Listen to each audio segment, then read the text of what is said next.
8 മണിക്കാണ് dinner party.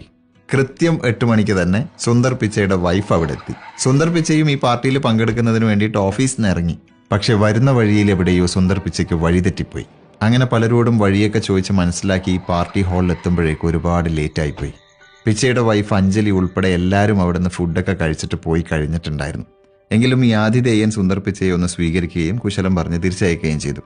ചുരുക്കി പറഞ്ഞ പാർട്ടിക്ക് പോയിട്ട് ഭക്ഷണം പോലും കഴിക്കാനാവാതെ വളരെ വൈകിയാണ് സുന്ദർ പിച്ചൈ വീട്ടിലെത്തുന്നത്. അപ്പോൾ അവിടെ എല്ലാ ഭാര്യമാരെയും പോലെ അഞ്ജലി കൃത്യസമയത്ത് എത്താത്തതിന് സുന്ദർ പിച്ചയോട് ദേഷ്യപ്പെട്ടിട്ടിരിക്കുകയാണ്. അപ്പോൾ ഇങ്ങനൊരു പരിഭവവും വഴക്കുമൊക്കെ വീട്ടിലുള്ളത് കൊണ്ട് തന്നെ സുന്ദർ പിച്ച നേരെ ഓഫീസിലേക്ക് പോയി. അന്ന് രാത്രി സുന്ദർ പിച്ചൈ ഓഫീസിലിരുന്നിട്ട് ആലോചിച്ചത് മുഴുവൻ ഈ കാര്യം തന്നെയായിരുന്നു.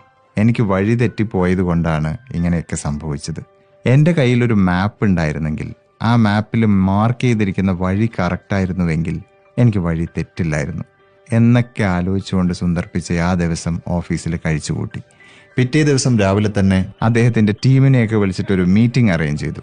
എന്നിട്ട് ഇങ്ങനെ ഒരു മാപ്പിന്റെ ആവശ്യകതയെക്കുറിച്ചും അതുണ്ടാക്കുന്ന കാര്യത്തെക്കുറിച്ചും സംസാരിച്ചു. പക്ഷെ ആ മീറ്റിംഗിൽ പങ്കെടുത്ത അധിക പേർക്കും ഇത് വർക്കൗട്ട് ആവുന്ന ഒരു ഐഡിയ ആയിട്ട് തോന്നിയില്ല. എങ്കിലും തൊട്ടടുത്ത 2 ദിവസങ്ങളിൽ കൂടി ഇങ്ങനെ ഒരു മാപ്പിന്റെ കാര്യം ചർച്ച ചെയ്ത് അവസാനം അങ്ങനെ ഒരു മാപ്പിന് വേണ്ടി ശ്രമിക്കാൻ തന്നെ തീരുമാനിച്ചു. ആ തീരുമാനം എടുത്തത് 2004 തൊട്ടടുത്ത വർഷം 2005 അങ്ങനെ ഒരു മാപ്പ് ലോഞ്ച് ചെയ്തു, ഗൂഗിൾ മാപ്പ്. വർഷങ്ങൾക്കിപ്പുറം ഇന്ന് നോക്കുമ്പോൾ ലോകത്ത് 8 ഒരാൾ വീതം ഗൂഗിൾ മാപ്പ് ഉപയോഗിക്കുന്നു. സോ ലോകത്തെല്ലാവർക്കും ഇന്ന് ഗൂഗിൾ മാപ്പ് വഴി കാണിക്കുന്നു.